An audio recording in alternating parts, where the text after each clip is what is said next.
everybody, and welcome back to another Kraken Packs video. I'm your host, Mr. Bevers. Who's hype? I'm hype. Rivals of Ixalan. You guys probably either did a pre-release or are going to be doing a pre-release when you see this video, or maybe you've finished your pre-release already and you did well. Maybe you didn't do well. Tell me how you did. I want to know. What was your favorite part of the pre-release? Did you walk away with any knowledge of what's good and what's not, kind of thing? And these, how do these work? Are these new now? Like, I thought these were, maybe I'm crazy. Well, anyway, we've got the Angrath Planeswalker deck. I picked this up because Angrath is a new Planeswalker. So I'm not really sure how he'll play out, but the Angrath from Rivals seems really good. Being able to play him for, I think it's 4. His converted mana cost is 4, I think. And then being able to like -2 or 3 him to take something. And if its converted mana cost is 3 or less, it gets sacked after you take it. So you take it and swing with it and then it dies. So it lets you active treason it, or whatever you want to use to take it, attack with it, and then kill it. It seems pretty powerful. This guy, on the other hand, is his +2 is deals 1 damage to target opponent and each creature that player controls. Doesn't seem terrible. Very good against the token decks, that's for sure. Return target pirate card from your graveyard to the battlefield. That seems alright. -11 is destroy all creatures target opponent controls, and Angrath the Minotaur deals damage to that player equal to their total power. That's a game ender. That's what that is, if you manage to get to that ultimate. Although if your opponent has that many creatures on the table that you can kill him with that ultimate, Angrath is going to need a lot of protection in front of him. So I want to like take this out of here, but like I don't want to damage it. It seems like a poor way to package it in here. There we go. Come on out. There we go. I know that they do it for display purposes and all that, but like it's just a pain. So there you go. It's already curving. I haven't even had it in my possession for more than a day.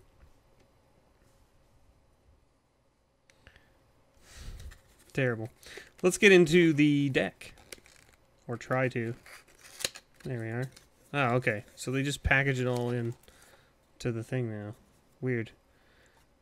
I guess that makes sense if the box is big enough. So now you've got your hey before you play.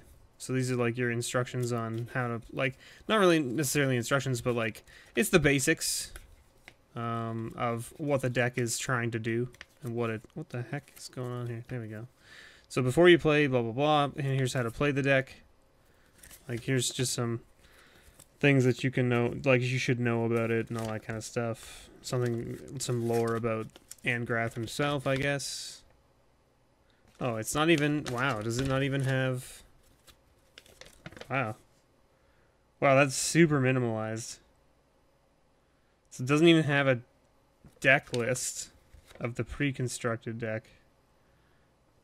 And it doesn't have, like, it just has, like, playing the deck. He likes pirates, brah! And then it just says common card mechanics, first strike, and menace. And that's it. And then it's just like, go buy our other product. And you're like, oh, okay. Good for new players. Good for new players. For advanced players, not much. Not much for you to do there. Alright. Ooh, found a secret. We found a secret. Alright, so we got 2 packs, which we'll get to at the end. Let's look at the deck first. Seems like the first place to start, right? Did this actually... These things never open properly for me. Alright, so of course the first card I see here is a Repeating Barrage.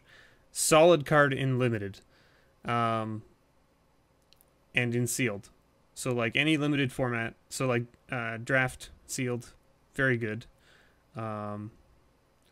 In Constructed, I don't know. Maybe, maybe not. And then, okay, we've got our first new rare, which is Angrath's Fury. Okay, 5 mana, destroy target creature. Angrath's Fury deals 3 damage to target player. You may search your library and or graveyard for a card named Angrath Minotaur Pirate. Reveal it and put it into your hand. If you search your library this way, shuffle it. So it lets you go and fetch him for 5. So that's not bad, and it gives you 2 of those. And then you get a Vanquisher's Banner, of course. Another card very good in limited formats. I'm sure that it'll see some play in some tribal formats as well, just because it gives +1/+1 to those tribes and lets you have a draw mechanic. It's a little expensive. It's a little expensive for tribal in like modern and things like that. So there you go. Our Daring Buccaneer for 1 mana. As an additional cost to cast Daring Buccaneer, reveal a pirate from your hand or pay 2 more. So basically he's a 2/2 for 1, which is great. If you reveal another pirate, he's only costs you 1. But if you can't reveal another pirate, he costs you 3. So 3 mana for a 2/2 is worse than a bear, of course. Goblin Trailblazer. This guy seems alright in limited. He's a 2/1 with Menace for 2. Not bad. Basically like a junior bear, because he only has 1 health instead of 2. But he has Menace, so not bad. Headstrong Brute, of course. Staple from Ixalan Pirates. As long as you have another pirate, he gets Menace. He's a 3/3 for 3, which is just good, but he can't block. So he's not a blocker. Another Trailblazer and another Headstrong Brute. Stormfleet Pyromancer. Very good card for pirate decks, just because it lets you utilize your attacks every turn to do additional damage. Maybe clear some things out of the way on the board. Swab Goblin. Just a bear. 2/2. Is this the first printing of a red bear? It might be. A 2/2 for 2, just a vanilla 2/2 for 2 in red. I don't know. You guys tell me below, you know. And it's got to be a red and a generic for a 2/2 that does nothing else. I don't know if there is another one, but maybe there is. So you get 4 copies of him. That seems pretty strong. Swaggering Corsair. He's a 2/2 for 3, but he comes in with a 1/1 if you attacked. So he's a 3/3, possibly for 3. If not, just a 2/2. But again, with this kind of deck, you always want to be attacking is kind of the idea. So then we got Angrath's Ambusher, a 2/3 for 3. Gets +2/+0 as long as you control an Angrath Planeswalker. So he's a 2/3 that becomes a 4/3 if you have the Planeswalker. That's interesting. You get 2-3 copies of him. Wow. Okay. I mean, a 2/3 for 3 is not terrible. It's not great, but it's not terrible. A 3/3 for 3, on the other hand, is great. Even with the downside of possibly paying 2 life, in this deck where so far every creature we've had is a pirate, you should be able to cast this guy without paying the 2 life. And then we got the Fathom Fleet Cutthroat, which is a staple from Ixalan. 3/3 for 4, but it destroys anything that's been dealt damage this turn. Grasping Scoundrel. Gets +1/+0 as long as it's attacking. This is a great card. A 1/1 for 1 that when it's attacking is a 2/1. So it's a 2/1 for 1. It's pretty good. Direfleet Captain. Again, just another great pirate for a red-black pirate deck. Gets +1/+1 for every attacking pirate. Or sorry, each other attacking pirate, I should say. This guy seems great for a pirate deck. Direfleet Neckbreaker. Attacking pirates you control get +2/+0, right? Like, it's just very good. Gilded Sentinel. I would not play this card. I would take this card and throw it away out of this deck. This would be something that I would replace with whatever we might open out of the booster packs, for sure. Like, those 2 cards are definitely not worth playing. A 3/3 for 4. It's just a 3/3. Vanilla 3/3 for 4 mana. Yeah, you can cast it with any color, but really your deck is focusing on red and black. You should not have a problem casting your red and black spells. These just don't need to be here. They just seem like fillers. Cinder Barons. So they brought back another set of like tap lands. So they produce 2 different types of mana. They aren't those types. They're just a generic land. Not basic land though, just a land, but they come into the battlefield tapped. But very good for fixing. which is something that Ixalan didn't have. Ixalan didn't have these types of lands. It only had the rare lands, not the common or uncommon lands. So it made fixing, like, basically your treasures were a premium because of fixing. So again, here, so then you've got your lands here. I'm just going to put them off to the side. And then you've got, this is what I was looking, I was like, so far this deck is creatures with 3 spells that are, you know, 2 which are 5 mana, 1 that's just 3. But this is what I was thinking. I was like, it's missing some removal. Lightning Strike, very solid removal. 2 of those. And then you got, what, 2 Sure Strikes? 3 Sure Strikes? So that's just so that you can have some tricks for your pirates that when they're attacking, they get +3/+0 on first strike. And Impale. They only give you 1 Impale, which seems kind of weird to me. I feel like I would probably prefer maybe another Impale over top of a Sure Strike. And the only reason I say that is just because Sure Strike is nice and quick and early, which this deck is trying to be very aggro, right? But if you get stuck and get onto turn 5 and turn 6, if you don't draw these cards on turn 5 and 6, your tiny pirates aren't big enough to deal with the 6/6s and the 5/5s and stuff that the green Dino deck can have. And so, like, Impale is much better for that because you can just be like, it's gone. See you later. I don't want to deal with it. Let's open up these packs. Who's excited? I'm excited. These are the first packs of Rivals of Ixalan that I'm cracking. I haven't even gone to a pre-release yet or anything like that. So they reprinted Legion Conquistador, which I find amazing because the only reason they reprinted it is because it finds copies of itself, right?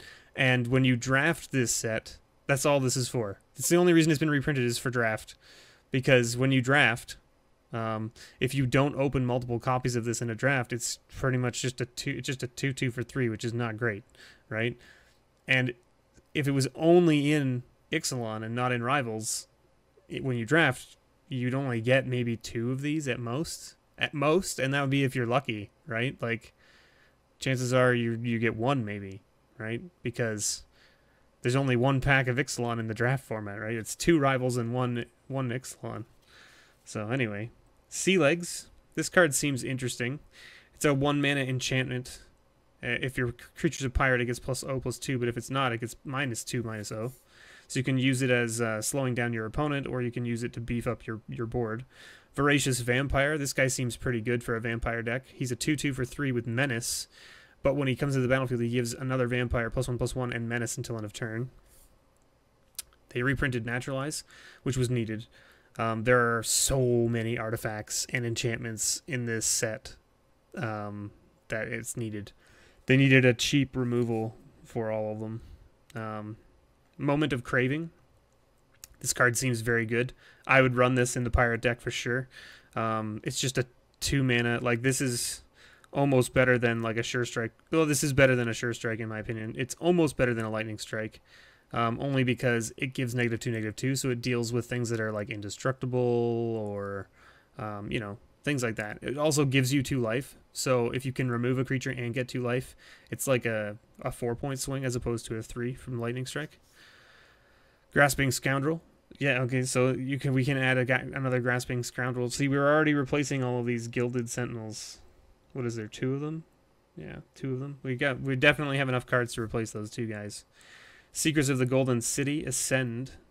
Draw 2 cards. If you have the Blessing, draw 3 cards. So 3 mana, draw 2 cards is pretty good to begin with. And then if you have the City's Blessing, which this can give you when you cast it, you get 3 instead. 3 cards for 3 mana is pretty good, especially with no, like, there's no discard on it. Tilonali's Crown, enchantment. When Tilonali's Crown enters the battlefield, it deals 1 damage to enchanted creature. So it deals the damage to the creature you equip it to, but then the enchanted creature gets +3/+0 and trample. So that seems pretty good for 2 mana. Strider Harness also seems pretty powerful. It's a 3 mana equipment, but it only costs 1 to equip, which is nice and cheap. And it gives your creature +1/+1 and haste. So you can haste up all your creatures, which is pretty nice. Alright, we're on to the uncommons of the first pack. Merfolk Mistbinder. This card is great in a Merfolk deck. Not so great for this Pirate deck, but very good in a Merfolk deck. Crested Herd Caller. This card seems pretty cool too. It's a 3/3 for 5, which is not great, but it's got Trample, which is alright. But it makes another 3/3, so you're getting 6 power and toughness for 5 mana. That's pretty good, and they're both got Trample, so definitely decent. Majestic Halopterus. Majestic Halopterus, I guess is how you pronounce that. It's a 2/2 flyer for 4 that says when it attacks another target dinosaur you control gains flying until end of turn. Neat. So it just like lifts up another dino and pulls them along. And our rare is a Siegehorn Ceratops. Not so great for a red-black pirate deck, but very good for a white-green dino deck by the looks of things. A 2/2 for 2 seems pretty alright. It's just a bear. But it says whenever it's dealt damage, put 2 1/1 counters on it. Holy moly. If you can ping this thing for 1 a bunch, that's going to do a bunch. That is going to do a bunch for you. So there's our first rare. We got some good uncommons and we got some okay. We definitely got some good... We got... Our uncommons don't fit this deck. But our commons definitely do. We definitely hit a lot of the common pirates and one of the black removal spells. So definitely, definitely in a good shape there. Let's see what we got here. A Stampeding Horncrest. It has haste as long as you control another dinosaur. So on turn 5, if you drop it and you have another dino already, you get a 4/4 haster. Seems alright. Raptor Companion. They reprinted this guy. Honestly, I don't know why they reprinted this guy. I mean, I guess they just wanted white to have another... They just wanted white to be able to get this 3/1 in draft as often as they were getting it with Ixalan. That's probably all it is. Negate. They reprinted Negate. The art on Negate looks phenomenal. Like, that just looks amazing. Wow. Vampire Revenant. A 3/1 flyer for 4. Not bad in a vampire deck. Gilt Grove Stalker. Very good for the Merfolk deck. Just a 2/1 that can't be blocked by creatures with power 2 or less. Voracious Vampire again. Another good vampire for the vampire deck. We talked about him already. Exultant Sky Marcher. Very good for the vampire deck as well. 2/3 for 3 mana. Flyer. Buccaneers Bravado. Again, this is an interesting one. This is pretty good actually for the pirate deck because it gives +1/+1 and first strike until end of turn to target creature. Or target pirate gets +1/+1 and gains double strike. So in this pirate deck, definitely worth it. Shatter. This is a card you would definitely put... I would maybe even main deck one of these in this format. Because there's so many artifacts in this format that it's probably worth it. Waterknot is an interesting little enchantment. It's basically like Claustrophobia. It's just a new Claustrophobia.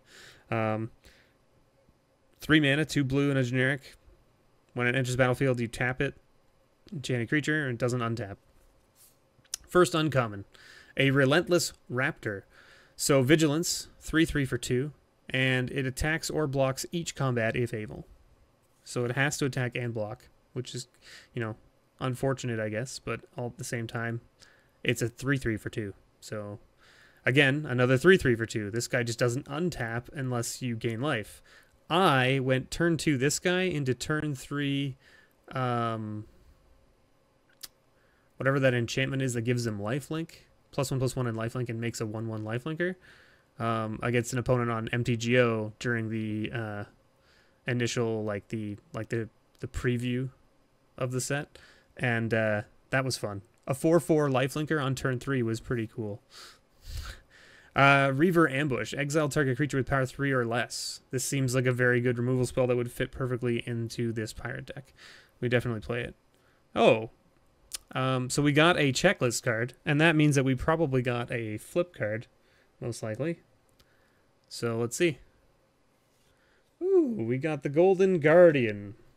This card seems interesting to me. I don't know how I feel about it. I got this in my sealed pool and didn't end up playing it because none of my creatures were big enough to kill it. Because I was playing a vampire deck. So this is a 4/4 defender for 4, right? Which is good. Like, I mean, that's fine. But you pay 2, and he fights another target creature that you control. Then, if it dies, or so when this dies, you return it to the battlefield and you flip it. And you flip it, and it becomes this land that adds 2 mana of any one color to your mana pool, which is pretty good.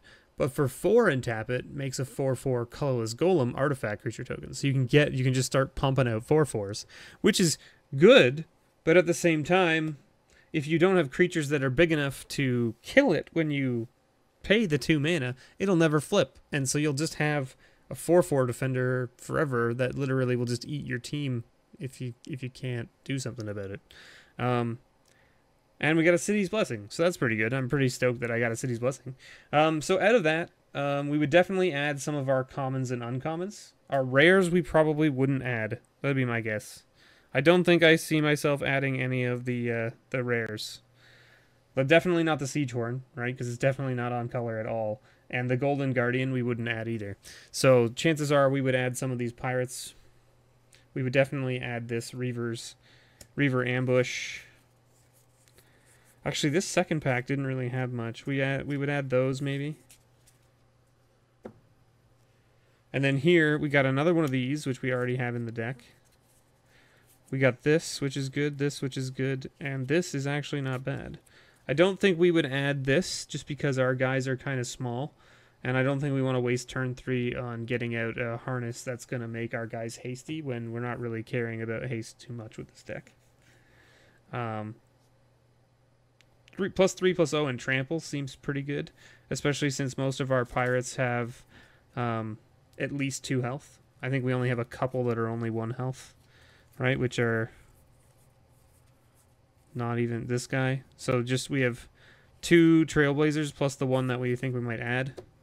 And then we have what? 1 Grasping Scoundrel? 2 Grasping Scoundrels? 2 of these guys. So we only have 4 creatures that Tilonollies will kill outright if we don't have Vanquisher's Banner in play. So I definitely would run this just because it gives you more damage early game. It's 2 mana for +3/+0 and trample. Seems pretty good. So there you have it. That was the Angrath deck with 2 booster packs. I was a little long video, but that was because I showcased all the commons because this is my first look at really the cards other than playing on MTGO. So thank you guys so much for watching. I've been your host, Mr. Revers. Don't forget I have a store, nerdvanastore.ca, for all your single needs, as well as a Patreon where you can help support the channel. You can also get things like grab bags, bundles, booster boxes. Everything's appreciated. If you can give anything, that's greatly appreciated. If you can't, don't even worry about it. Thank you just for watching. I really appreciate that as well. And as always, may your pulls ever be better.